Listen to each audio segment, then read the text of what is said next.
rise again on this occasion and of course seek your leave to move the second reading of the Virtual Assets Bill 2020.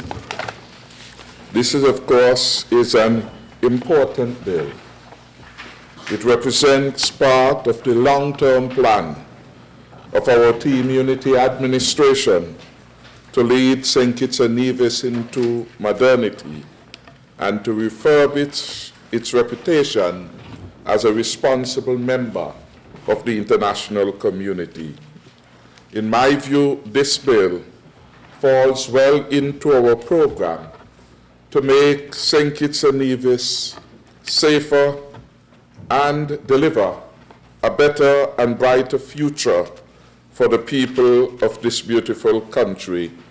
And it will allow us, as I said before, to play a responsible role in the global marketplace. The global community, Mr. Speaker, has been inundated with the effects of financial innovation, which have compelled some countries to make changes to their financial landscape. Such innovation has resulted in the introduction of new technologies, services, and products as alternative means of conducting business within the financial services sector. These innovations and the resultant changes in the financial landscape transcend national, regional borders and have assumed significance and prominence of a global magnitude.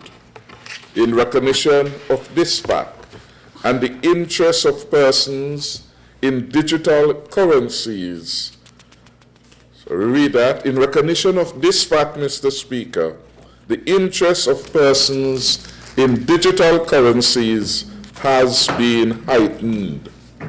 Bitcoin, for example, as one form of the virtual currency, has been described as the most important invention in the history of the world since the advent of the internet.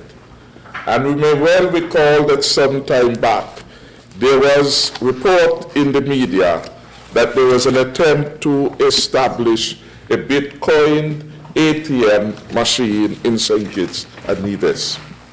Way back then, there was no legislative framework that could guide properly the operation of this facility. We have come in this important year of 2020 to ensure that the legislative framework is properly in place to facilitate our engagement in this important industry that is still evolving.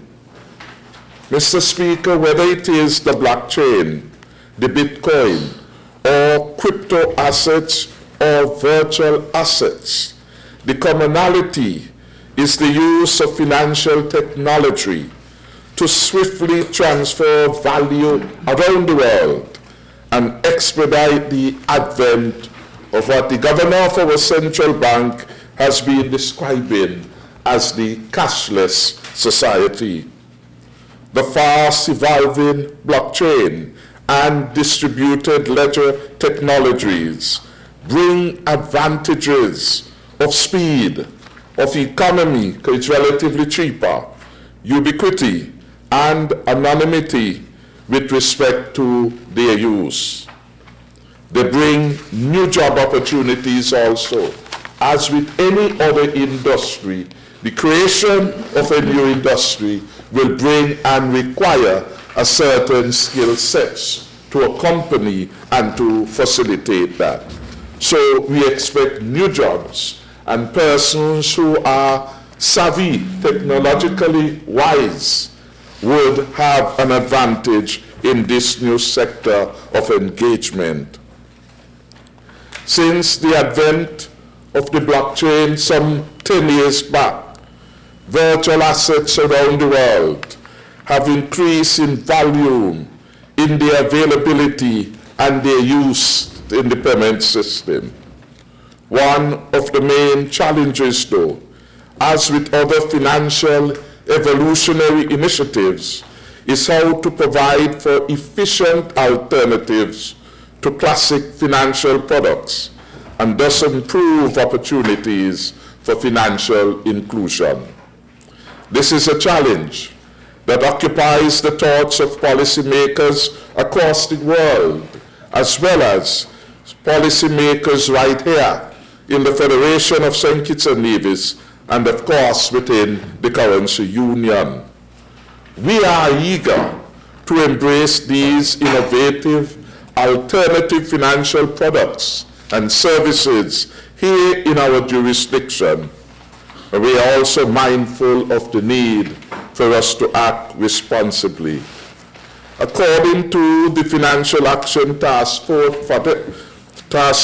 FATF, integrating financial innovation products into the national financial system must be balanced against the speed and secrecy of some of these innovative products, which can attract criminals and terrorists who wish to use them to launder the proceeds of their crime and finance their illicit activities.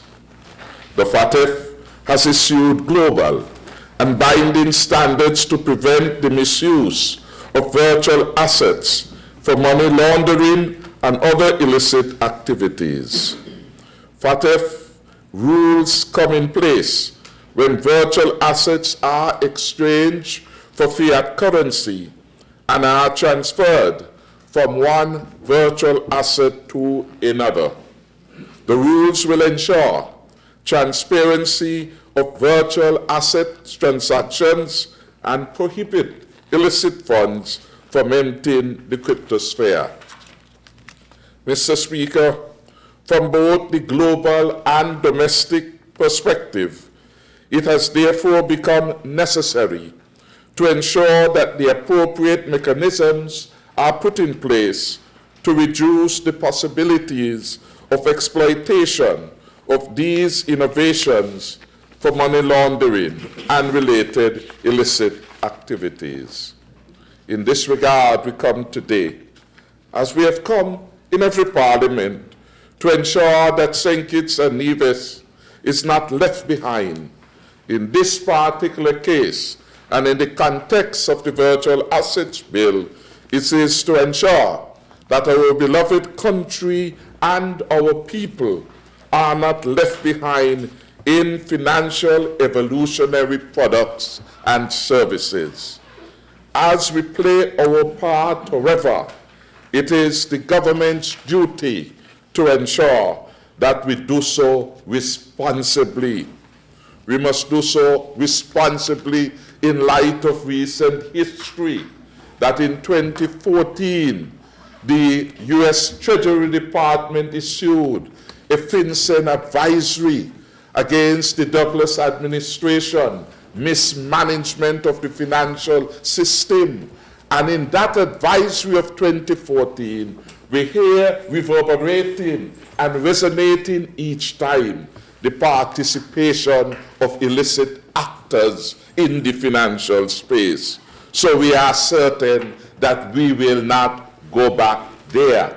And that is why today we are bringing the legislation that will provide the legal framework in which these kinds of transactions can take place in a way that is in sync with law and in sync with our mandate and expectations as a responsible member of the international community. The FATF, which is the international organization responsible for setting such standards for assessing all countries, has introduced requirements with which countries should comply, and there are two to which I want to make mention. One, identifying and assessing the money laundering and terrorist financing risks emerging from the activities of these operations. And two, monitoring and supervising these entities and new technologies, specifically referred to as virtual assets and virtual assets service providers. Mr. Speaker, it is vital at this juncture that we embrace the opportunity to expand our capacities for adaptation to the swiftly changing realities of the technological spheres in which we find ourselves in this 21st century. It is in recognition of these imperatives that we come before the Honorable House today with a view to grappling with these issues.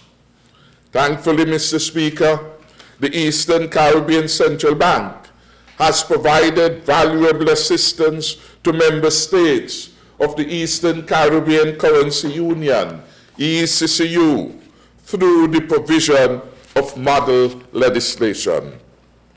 This legislation seeks to ensure that virtual asset service providers who wish to operate in our region are appropriately licensed and supervised.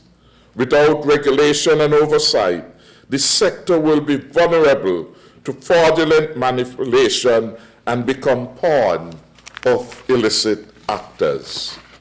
So, Mr. Speaker, I want to commend the Attorney General and the legal draft persons who have been able to work on a sophisticated bill in an area that is still evolving to bring this legislation to the Parliament today.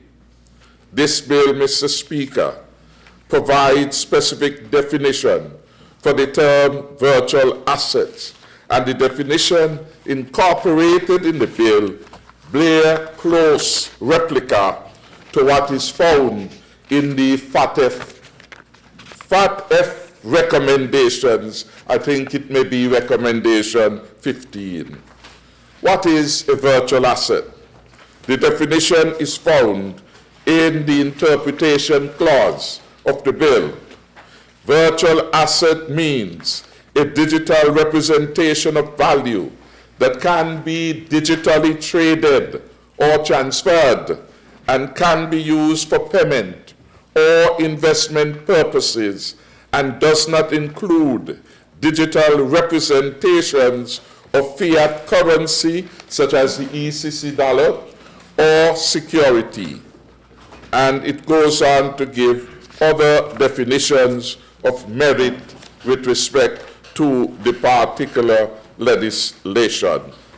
Mr. Speaker, the provisions of this bill introduce an application process for the registration of virtual assets. And this is important because it means before one can participate in the virtual assets marketplace, there is an obligation to do registration. And clause 6 of the bill speaks to that.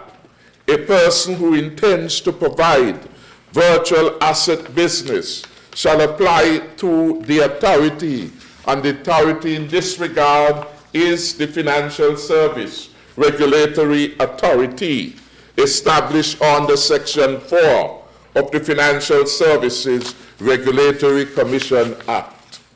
It says the person shall apply for registration in writing and provide a list of things enumerated here. A, the name and address of the registered office of the person, the address of the place of business of the person in St. Christopher and Nevis, a statement setting out the nature and scope of the virtual asset business, including but not limited to the date operations commence, website address, etc., etc., particulars of management and any person authorized to represent the person in St. Christopher and Nevis. And there is a whole long list from A to G, which are spelled out here, of items that must be submitted as part of the registration process. So that then is covered under that particular bit of legislation.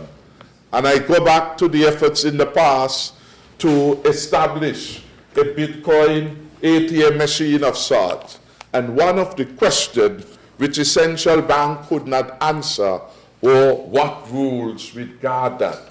How do we protect consumers and users of those services into the space? Persons were asking, were they registered? Indeed, one legal opinion was that there was no requirement because the laws of the jurisdiction at that particular moment in time did not contemplate that kind of financial evolution and therefore had not provided for it specifically. So there was no breaking of any law to which one could point to. However, using moral suasion, the central bank, working with the Financial Service Regulatory Commission, were able to speak to the proposed provider and to bring that business, as it were, to a halt for the time being. That is why it is important that we come now to do this, having studied it, having had the benefit of what is happening around the world. Some countries have said that they will not engage this in their jurisdiction. The Republic of China, for example, I understand, has put a block on facilitating those kinds of development. Of course, that is a closed society relative to Western democracies in which economic freedom at the individual level is being promoted and innovation is being encouraged. What has developed from the context of the group of five, the G5 countries and the G20, is an acceptance that you can't hold back progress. Is an acceptance that you can't hold back the ingenuity of mankind. Is an acceptance that enlarging the financial and economic space is not problematic, but we must have a regulatory framework. And it is that regulatory framework that has brought us here today. Clause 7. Clause 7 of the bill highlights the conditions for the grant and refusal of application for registration by the authority. Upon receipt of an application made under Section 6, which I just read, the authority shall cause a review of the application and consider whether to grant or refuse to grant registration. Generally, the registration shall be granted once the authority, in this case, the Financial Services Regulatory Commission, is satisfied that A, the person is a fit and proper person to be engaged in the virtual asset business. B, the application fee prescribed in Schedule 1 has been paid and the requirements of this Act have been complied with. So we have a clear, we have some guidance, what you must do to be registered. We have an acknowledgement in Clause 8 that having applied, there is no guarantee that you will succeed. It has to be evaluated, and we have a criteria that will guide the consideration of whether a person meets the satisfaction of the authority. Mr. Speaker, Clause 8. Clause 8 provides information on the actual registration process, where the authority approves an application under Section 7. It says the person shall pay the registration fee. Once payment is received by the authority, the registrant shall be registered in the official register for a period of 2 years and issued a certificate of registration in the form set out in Schedule 2. For each year, a registrant would like to continue registration, he will have to renew his registration and, of course, pay the relevant fees. Those things, again, are set out clearly in the law. Clause 10 provides for conditions involving the sale and issuance of a virtual asset and the publishing of a prospectus. The aim is to ensure transparency in respect of transactions. The prospectus should contain comprehensive information, including the description of the virtual asset, and we had a broad, encompassing definition of virtual asset outlined in the bill to cover a multitude of activities, Bitcoin, etc., and you go all along the way and the full range of such things. The amount of the issue and the sale of the virtual asset, as well as measures for the protection of data and safeguards against cyber threats. If we go to clauses 11, 12, 13, all the way to 15, the legislation then speaks to the powers of the authority. For example, Mr. Speaker, at clause 13, it provides for the authority to notify in writing a registrant or a director, an officer or significant shareholder, and to request information to be provided to the authority within the time and in the form as may be specified in the notice for the purposes of determining compliance with this Act. The Financial Service Regulatory Commission Act and any other legislation that would be relevant for the purposes of anti-money laundering and counter-terrorist financing obligations. And throughout the bills which we shall be discussing this morning, it will be a current theme. How do we close loopholes in existing laws? And where there are no law, as in the case of the Virtual Asset Bill, which is new, how do we create a legislative framework that minimizes the abuse of our jurisdiction and mitigates its vulnerability to money laundering and illicit activities taking place in our country? St. Kitts and Nevis today is moving forward with an important part of our legislative framework to ensure that St. Kitts and Nevis continues to be recognized as a responsible member of the international community.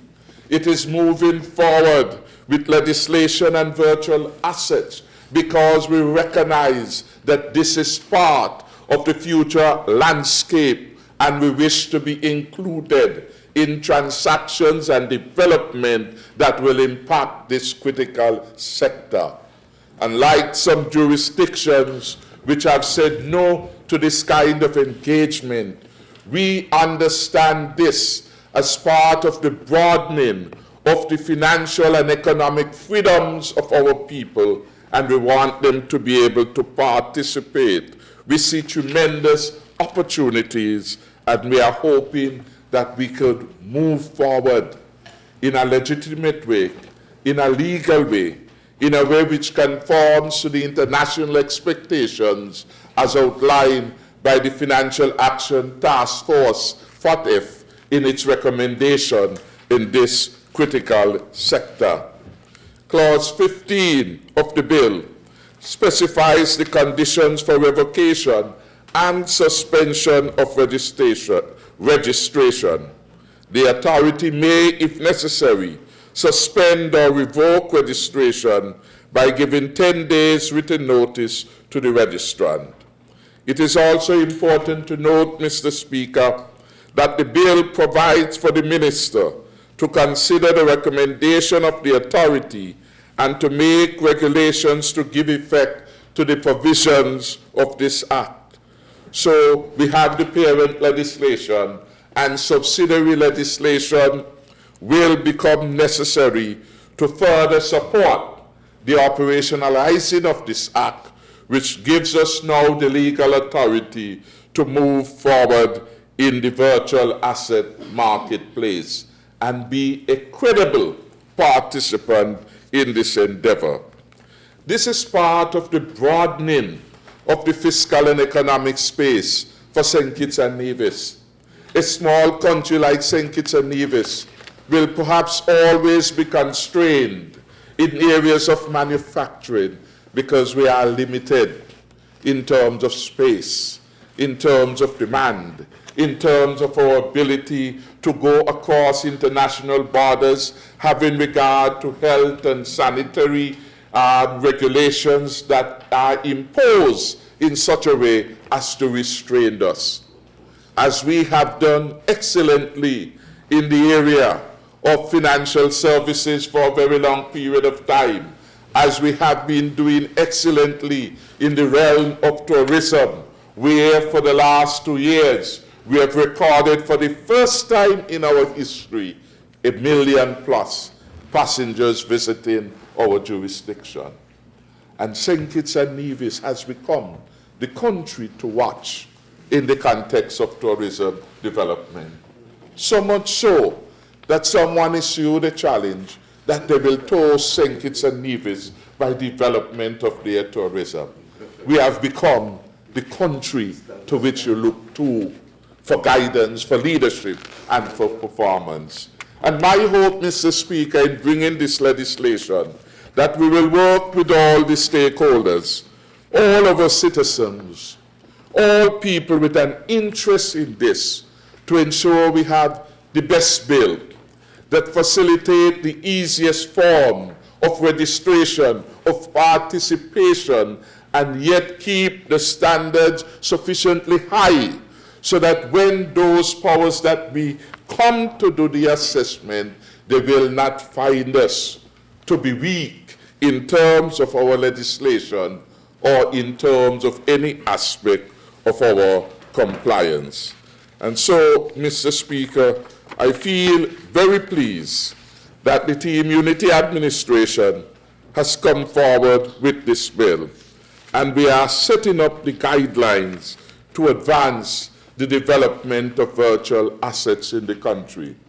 We have had the guidance and support of the Eastern Caribbean Central Bank, and I'm advised that the model legislation which they have developed with international consultancy, we are the first within the currency union to have moved to adopt this particular legislation.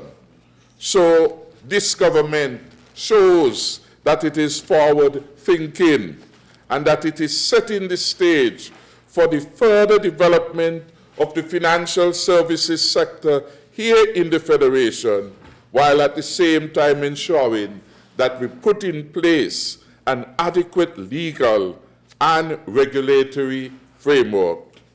Our jurisdiction on the Team Unity will never seek to stifle innovation by prohibiting participation in virtual assets or the services of virtual asset providers, but our efforts will continue to be in part and protecting the consuming public, and at the same time ensuring that we meet the onerous standards of the international community.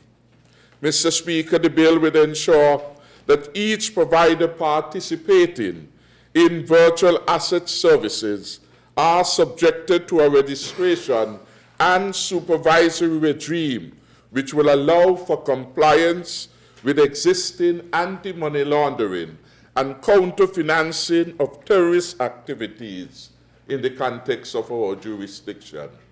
And the weight of the Financial Action Task Force of the European Union and OECD is by and large to ensure that their jurisdictions, their citizens are protected from the ills of anti-money laundering and counter-financing of terrorism activities. Each country, every responsible country, must be on board with that. We acknowledge that there is still more work to be done, but we are committed to the work, and we will work with everyone who is willing to partner with us to develop this framework and to bring the businesses to St. Kitts and Nevis. Interestingly, one of our citizens is known and well known as a leader in the field of virtual assets. And he's here with us this morning. I want to welcome him without naming him at this time. And to hope that you are encouraged, sir, by the effort of my administration to provide a legislative regime in which this kind of activity can take place. We hope that you will work with us to ensure that we, the smallest country in the hemisphere, become the best at providing this particular line of services and expanding and leading in this regard. Mr. Speaker, then, this legislation is not about looking back to what was. It is about embracing the future. So I commend this legislation, safe passage, to the Honourable House of Assembly. May it please you, I thank you.